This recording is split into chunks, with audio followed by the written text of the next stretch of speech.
पण शिकवण आपल्याला जर का समर्थ या 10व्या समासातून 13व्या दशकातल्या देत आहेत, तर ती शिकवण म्हणजे काय हे जाणून घेण्यासाठी यापूर्वी त्यांनी काय काय शिकवलंय ते मुळापासून एकदा आठवण्याचा प्रयत्न किंवा त्याचा एक अनुबंध जो आहे, त्याची संगती जी एकमेकाशी लावलेली आहे, ती संगती लक्षात घेतली तर मग त्या छोट्याशा समासामध्ये जो एक महान अर्थ समर्थांनी आपल्या पुढे प्रगट केलेला आहे, तो महान अर्थ आपल्याला कळेल. पण मनुष्याचा स्वभाव जो आहे तो लक्षात घेता ही अभ्यासाची पद्धत या ग्रंथासाठी आवश्यक आहे. म्हणून आपण ग्रंथ लक्षणाचा विचार केला, त्यामध्ये अभ्यास, सातत्याने वारंवार तीच गोष्ट करणे, केलेली पुन्हा पुन्हा आठवत राहणे, हा अभ्यासाचा विचार येतो. त्या दृष्टीनं आपण या ग्रंथाचा अभ्यास करतो आहोत. म्हणून हे मागचे जे संदर्भ आहेत जे आपल्याला या समासाच्या अभ्यासाकरता उपयुक्त आहेत ते आपण पाहतो. म्हणून या ग्रंथाचा जो मुख्य हेतू आहे तो समर्थांनी या स्तवनाच्या दशकामध्ये विशद केलेला आहे. या ठिकाणी ज्ञानप्राप्ती स्वरूपाचं ज्ञान होणे अथवा जगताचं मिथ्यात्व याचं ज्ञान होणे, ज्ञान दोन प्रकाराने होतं. म्हणून ज्ञानाचा विषय हा दोनच प्रकारचा, एक या संसाराविषयीचं ज्ञान, या प्रपंचाविषयीचं ज्ञान, आणि एक स्वस्वरूपाचं ज्ञान. यातलं श्रेष्ठ ज्ञान, परमज्ञान हे स्वरूपाचं ज्ञान आहे आणि त्या अनुषंगाने गौणत्वाने पण त्याला ज्ञान म्हणावं लागतं. ते या जगताचं आहे. ते जगताचं ज्ञान म्हणजे हे जगत मिथ्या आहे, भ्रामक आहे असं या स्वरूपाचं ज्ञान. या दोनही प्रकारचं ज्ञान झालं असताना परम अर्थ सिद्ध होतो, परम अर्थाची प्राप्ती होते, स्वरूपाची प्राप्ती होते, आत्मबोध होतो. आणि तो बोध या ग्रंथातून विशद केलेला आहे. आणि त्यासाठी या समासामध्ये त्या परम अर्थ म्हणजे जे परमश्रेष्ठ प्राप्तव्य आहे त्याचं स्तवन केलेलं आहे, त्याचं श्रेष्ठत्व वर्णन केलेलं आहे. आणि हे ज्याच्या लक्षात आलं, जो या मार्गावरती निश्चयाने आता चालतो आहे, तो परमार्थी आहे. तो कसा असतो किंवा ज्याने हा परमार्थ सिद्ध करून घेतला, प्राप्त करून घेतला, तो या सर्व त्रिखंडावरती, त्रिभुवनावरती, संपूर्ण जगतावरती राज्य करतो. त्याचं स्वामित्व त्याच्याकडे असतं. राज्य करता याचा अर्थ त्याच्या इच्छेनं या जगतातल्या घटना घडतात. राजा जो असतो त्याचा अंमल राज्यावरती असतो. एखादा गाव आहे, त्या गावामधला एखादा मुख्य आहे, त्याचा अंमल त्याच्या गावावरती असतो. एखादं कुटुंब आहे, घर आहे, त्या घरातला जो करता पुरुष किंवा वयस्कर श्रेष्ठ पुरुष असेल, ज्येष्ठ, त्याचा अधिकार त्या घरात चालतो. तो म्हणेल ते केलं जातं. काही करायचं असेल, नवीन असेल तर त्याला विचारून केलं जातं. या प्रकाराने घराचं नियोजन तो करतो, नियमन करतो. गावाचं नियोजन, नियमन गावाचा प्रमुख करतो. राज्याचा सर्व भार जो आहे तो राजाकडे असतो. त्या राज्याचं नियमन तो करतो. मग या सृष्टीचं नियमन करणारा जो आहे तो या सृष्टीच्या दृष्टीनं जो परमेश्वर आहे. आणि ते परमात्म स्वरूप म्हणजेच मी आहे असं ज्याला कळलं तो या संपूर्ण जगतावरती राज्य करतो. आता त्याला राज्य करण्यासाठी याहून अन्य कोणतीही वस्तू उरलेली नाही, काही ठिकाण उरलेलं नाही. त्यामुळे असा जो राज्यकर्ता आहे तो सर्वश्रेष्ठ आहे. चक्रवर्ती सम्राट असं ज्याला संबोधतात. त्या चक्रवर्ती सम्राटाची मर्यादा काय आहे? त्याचं राज्य किंवा त्याच्या आधिपत्याखाली त्याच्या नियमनामध्ये संपूर्ण पृथ्वीवरचा भाग आहे. संपूर्ण पृथ्वीवरती ज्याची सत्ता चालते त्याला चक्रवर्ती सम्राट असं म्हणतात. इतर जे कोणी राजे असतील ते या चक्रवर्ती सम्राटाच्या अंतर्गत येतात. मुख्य नियम या सृष्टीचे जे आहेत किंवा या पृथ्वीवरती कशा प्रकाराने मनुष्याने वागावं या संदर्भातले जे नियम आहेत ते मुख्य नियम करून त्याप्रमाणे जर कोणी वागत नसेल तर त्याला शासन करणे, जर कोणी त्यामध्ये विशेष काही कर्तव्य करत असेल तर त्याचा सन्मान करणे, अशा प्रकारचं काम करणारा चक्रवर्ती सम्राट असतो. आणि त्याच्या अंतर्गत इतर छोटे मोठे राजे त्यांनी घालून गेलेल्या नियमाच्या चौकटीत राहून आपलं काम करत असतात. असा चक्रवर्ती सम्राटाचा जो विचार आहे तो पृथ्वीसाठी लागू आहे. आता हे ब्रह्मांड किती मोठं आहे, ही ग्रहमाला किंवा आकाशगंगा ज्याला म्हणतात, अशा अनंत कोटी ब्रह्मांड, या अनंत कोटी ब्रह्मांडाचं नियमन करणारा, नियोजन करणारा त्याला ईश्वर असं म्हणतात. तो ईश्वर म्हणजे मीच आहे. तत्वम असी असा गुरूंनी उपदेश केल्यावर अहम ब्रह्मास्मी असा शिष्याला झालेला बोध, आणि त्यामुळे तो या संपूर्ण ब्रह्मांडाचा स्वामी झालेला. तिथं सामान्य बुद्धीच्या माणसाला एक शंका उत्पन्न होते. विचार करणाऱ्याला ती अधिक होते. ही शंका जी स्वतःला बुद्धिमान म्हणून घेतात त्यांच्या मनात जास्ती येते.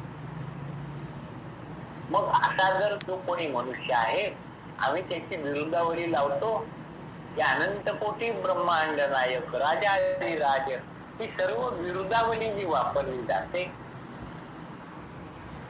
ती अशा अधिकारी पुरुषाकरता वापरली जाते. कारण ते परमात्मा स्वरूप झालेले आहेत म्हणून त्यांना ही उपाधी लावली जाते. त्यांचं वर्णन या पद्धतीनं केलं जातं. मग आता पाऊस पडत नाहीये तर पाऊस पाडायचं काम ते करतात. तर देहधारी मनुष्य जो आहे त्याच्या देहधारी या एका उपाधीमुळे, देह या उपाधीमुळे त्याच्या देहाच्या दृष्टीनं जे काही करावं लागतं ते सामान्य माणसासारखंच त्याच्या वर्तन चालू असतं. त्यात कोणताही वेगळा किंवा चमत्कार वाटेल असा कोणताही प्रकार नसतो. त्या गोष्टी अगदी आरंभी लक्षात घेणं आवश्यक आहे. नाही तर खूप मोठे भ्रम निर्माण होतात आणि यातून या परमार्थाच्या प्राप्तीच्या ऐवजी आपण फसत जातो. आपण परमार्थ आणि व्यवहार यामध्ये गल्लत करतो. सामान्य बुद्धीचा मनुष्य, सामान्य बुद्धीचा असं म्हणताना जो बुद्धिवादी आहे, बुद्धी मला कळतं, हे तर्काने तुम्ही मला पटवून देऊ शकत नाही की या सृष्टीचं सर्व नियोजन समर्थ रामदास स्वामी करतात. त्यांना आम्ही अनंत कोटी ब्रह्मांड नायक म्हणतो असे आमचे ब्रह्मचैतन्य महाराज करतात. कसं करू शकतील? त्यांना जर का हे विशिष्ट एका गावात समर्थ सज्जनगडावरती आहेत आणि जर का त्यांना दिल्लीला जायचे किंवा न्यूयॉर्कला जायचंय, तर ते क्षणार्धात जाऊ शकतील का? त्यासाठी त्यांना न्यूयॉर्कला जायचं असेल तर विजा घ्यायला लागेल, विमानाचं तिकीट काढावं लागेल, विमानाची ठरलेली वेळ असते. या बंधनामध्ये ते आहेत ना. मग ते संपूर्ण जगताचं नियमन करणारे अनंत कोटी ब्रह्मांड नायक असं कसं म्हणता येईल? बुद्धिवादी मनुष्याला असा प्रश्न पडतो. आणि असं त्यांना करता येत नसेल तर हा परमार्थ हा नुसत्या गप्पा आहे, असं काही होत नाही. असा प्रचार, असा प्रसार ही लोक करतात, परमार्थाला कुठे ठरवतात. आणि सामान्य कोटीचा मनुष्याला ते पटतं, बरोबर आहे, ते बंधन आहे. कोणी एखादा अधिकारी असेल, तो त्याचा अधिकार क्षेत्र मर्यादित आहे, आपण त्या दृष्टीनं त्याचा अधिकार ओळखत असतो. तो देहधारी व्यक्ती म्हणून त्याचा अधिकार आहे, त्याला मर्यादा आहेत. असे अनेक सत्पुरुष ज्यांचं वर्णन आपण पाहिलेलंही आहे, पूर्वी चरित्र अभ्यासलेली असतील, की त्यांना दुर्दैवाने बंदीखान्यामध्ये टाकलं गेलं. व तेव्हा ते या अखंड अनंत कोटी ब्रह्मांडाचे नायक आहेत, हे कसं, हे कुठं सिद्ध होतं? तर या देहाची मर्यादा ही व्यावहारिक आहे. ही मर्यादा देहाच्या दृष्टीनं बंधनकारक आहे, परंतु अंतर्यामी असणार या देहाला आणि या सगळ्या सृष्टीला चालना देणारं जे तत्व आहे, ते तत्व म्हणजे परमात्म तत्व आहे. आणि ते एकमेव अद्वितीय आहे आणि तेच मी आहे. म्हणजे मी या जडसृष्टीचं नियमन या देहात राहून करतो, अशा संकुचित दृष्टीनं या देहाकडे पाहू नका. माणसांचा जो मोठा भ्रम उत्पन्न होतो आणि ज्यातून महाराजगिरी, बुवागिरी, बुवाबाजी हे प्रकार चालतात, ते त्या देहामध्ये, त्या देहालाच श्रेष्ठ मानून,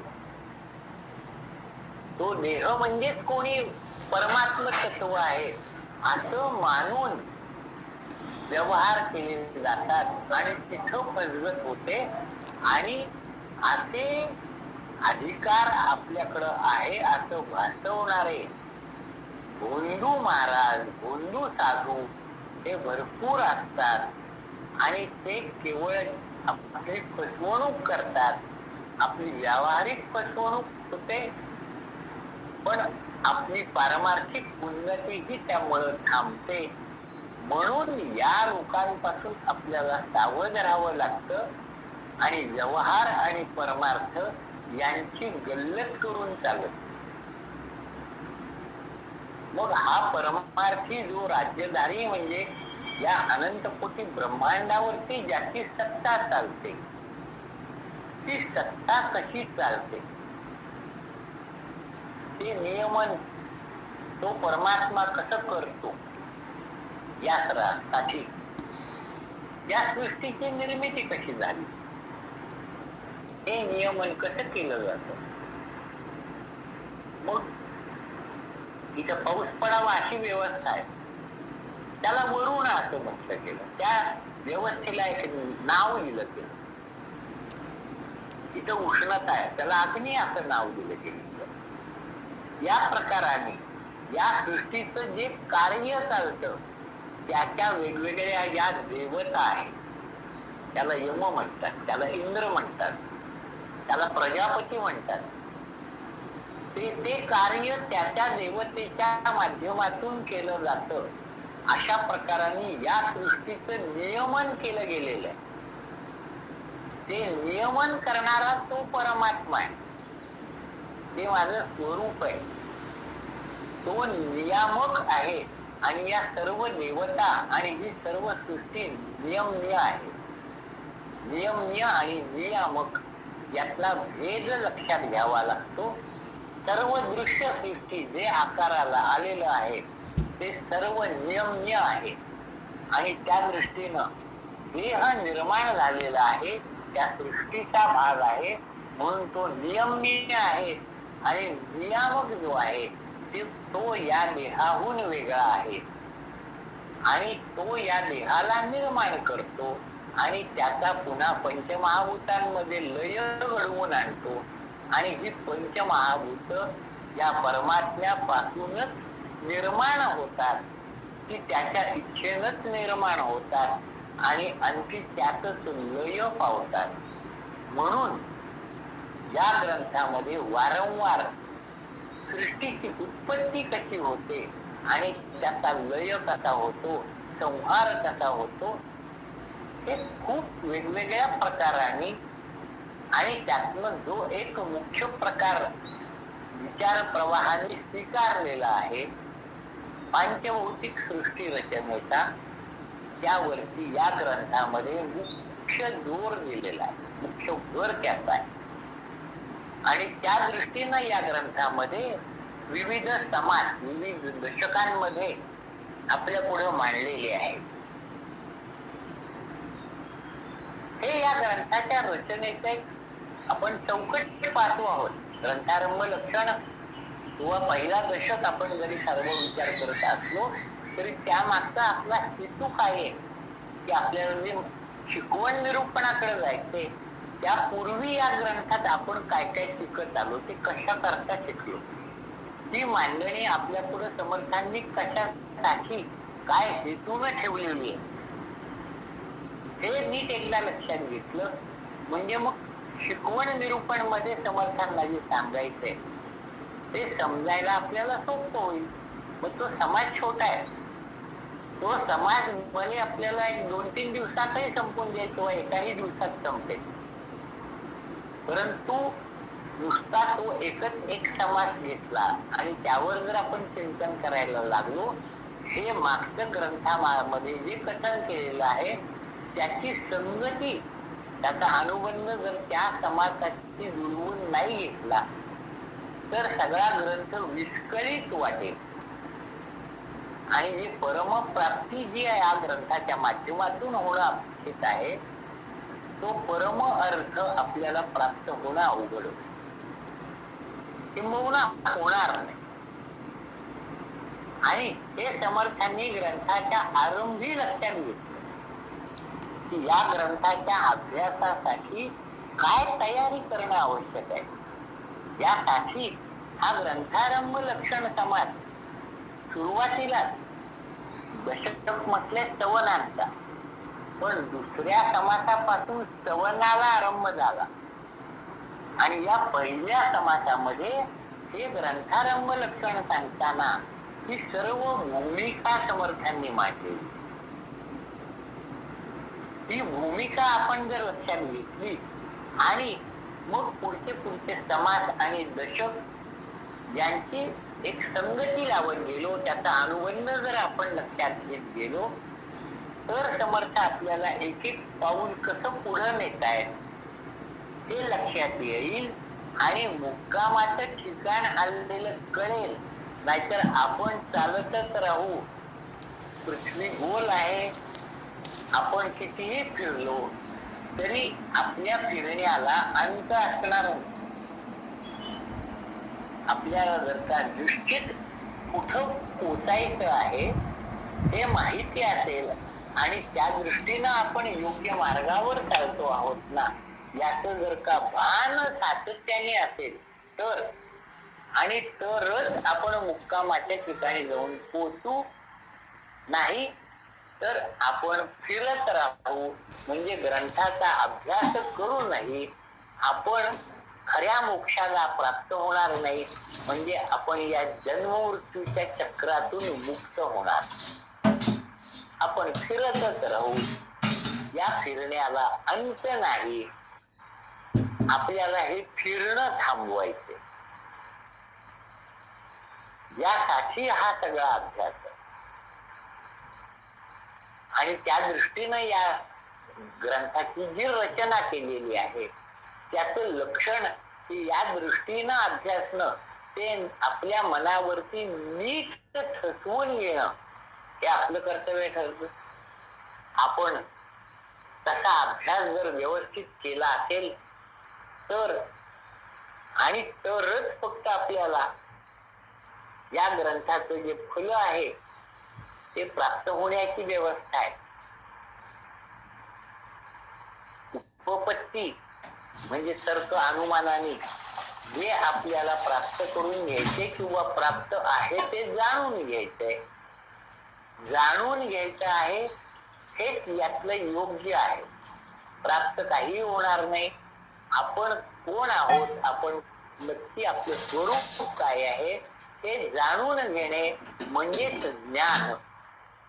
पहावे आपणाशी आपण ज्ञान नावं ज्ञान असं जे समर्थ सांगतात ते आपण कोण आहोत ते ओळखणे, आपण आपल्याला पाहणे, ओळखणे यालाच फक्त ज्ञान म्हणतात.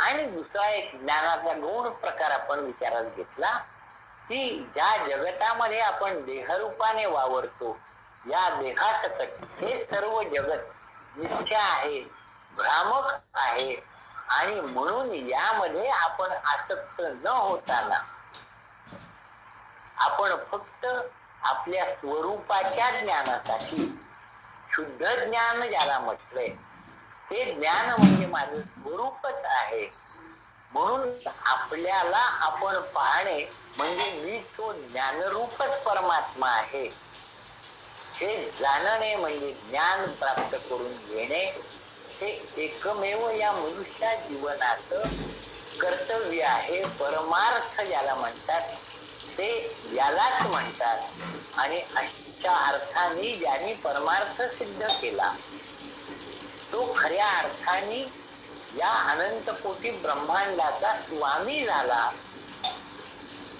आणि याहून जो उरला ज्यांनी या परमार्थाकडे लक्ष दिलं नाही तो भले चक्रवर्ती सम्राट असू दे तरी परमार्थ नाही. तो भिकारी, तो राजा जरी असेल, चक्रवर्ती असेल तरी भिकारीच आहे. कारण त्याला आपल्याला काहीतरी मिळवायचं आहे म्हणजे मी अपूर्ण आहे अशीच त्याची भावना आहे.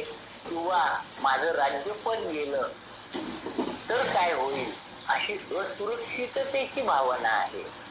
तो भयग्रस्त आहे आणि अपूर्णत्वाची जाणीव त्याला जर असेल तर तो असा कितीही मोठा अधिकारी असेल, व्यावहारिक दृष्टीनं ज्ञानसंपन्न असेल तरी समर्थ त्याला म्हणतात परमार्थ नाही, तो भिकारी.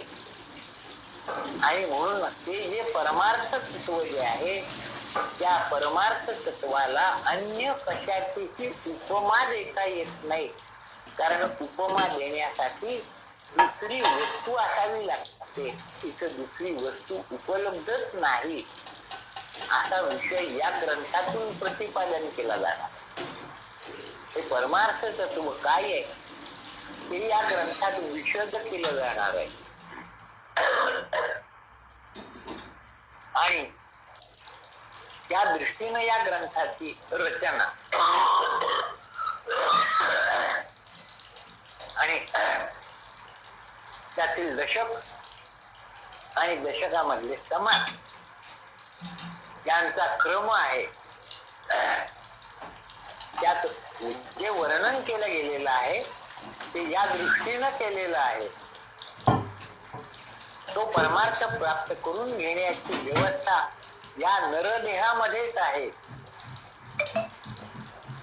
आणि त्या नरदेहाचं महत्व काय आहे हेही या दशकाच्या अखेरीला सांगून समर्थांनी या पहिल्या दशकाची समाप्ती केली.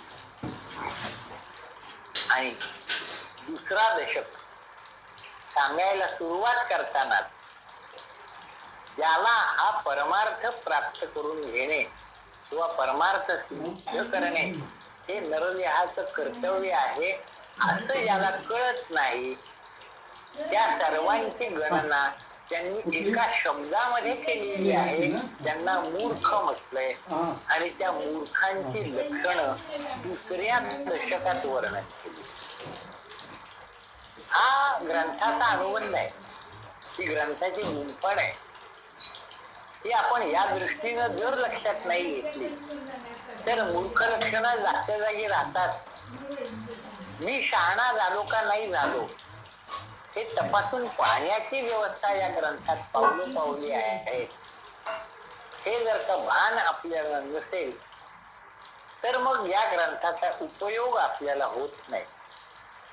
तो आपल्याला व्हावा या दृष्टीनं हा अनुबंध ग्रंथाचं एक संबंध आहे, संगत लावलेली.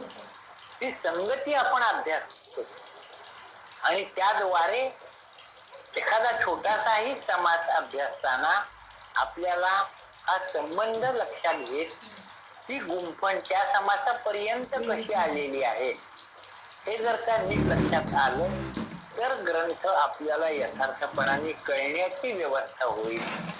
आपल्या आचरणात जर तसं आलं तर त्याचं फल प्राप्त होईल. हे काही वेगळं सांगण्याची आवश्यकता नाही. हे जाणण्या एवढे आपण सर्वजण सुज्ञ आहात. तर या प्रकाराने आपण या ग्रंथाचा अभ्यास करतो आहोत. आपण आता या पुढचा जो अभ्यास आहे, चिंतन आहे, ते आपण उद्या करू. आपली वेळ संपलेली असल्यामुळे या ठिकाणी थांबतो. जय जय रघुवीर समर्थ. जय